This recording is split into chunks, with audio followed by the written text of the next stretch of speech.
يلا بينا نشوف الخيار المخلل ازاي يتخلل في البيت بطريقة سهلة، وهيطلع زي بتاع المطاعم بالظبط ولكن انضف.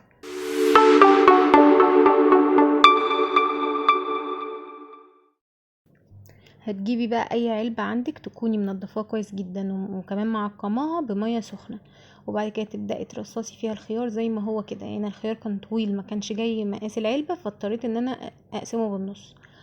وبعد كده نجهز بقى المحلول بتاعنا: توم ومعلقة ونص ملح ونص معلقة سكر وربع كوباية خل ومية من الحنفية عادي جدا، مش بسخن له مية ولا حاجة. طيب المقادير دي بحطها بناء على ايه؟ انا عاملة كيلو ونص من الخيار، فحطيت له معلقة ونص من الملح، يعني الكيلو بيساوي معلقة، وحطيت نص معلقة سكر. بنعتمد ان احنا نخلي بالنا من الملح اللي بنستخدمه. الملح اللي انا بستخدمه مش بيحدق الحاجة قوي، يعني مظبوط. في ملح تاني استخدمته قبل كده كان محدق الخيار بطريقة مش حلوة، مع اني كنت حاطة كمية ملح اقل من دي.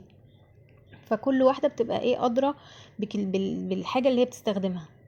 نحاول نظبط الموضوع ده. والعلب دي ما يعني انا بخلل فيها عادي وبعد كده برميها، مش شرط يعني بطرمان لو انتي ما عندكيش.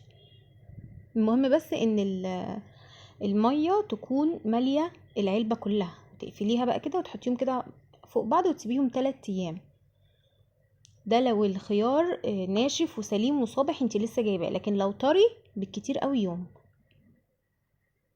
بصي هنا بقى كان خلاص خلص، بدأت ان انا افتح عليه واوريهولكوا لونه غير، وبعد كده كان مقرمش وكان جميل جدا ومش حادق، كان مظبوط، كان زي المطاعم بالظبط ولكن انضف. طبعا الحاجة بتبقي عاملاها في البيت فبتبقي واثقة من نظافتها 100%. حابة ان انتي تسيبيه كده زي ما هو وتشيليه في التلاجة براحتك، حابة ان انتي تقطعيه شرايح وتشيليه برضو براحتك. انا بقطعه شرايح وبحطه في علبة في التلاجة، وجميل قوي. يعني بقى جربيه بقى في السوري وجربيه مع الطعمية السخنة، رهيب. خيار مخلل يعني. المهم بس ان انتي تحافظي عليه من السقوعية بتاعة التلاجة، هتنشفه. لو قطعتيه شرايح السقوعية بتاعة التلاجة هتنشفه. وبكده الفيديو بتاعنا يكون خلص. يا ريت تجربيه وتقولي لي رايك، وما تنسيش بقى اللايك والشير والسبسكرايب وتفعيل الجرس على اليوتيوب عشان يوصلك كل الفيديوهات، لان عدم تفاعلك مش بيخلي الفيديوهات تجيلك.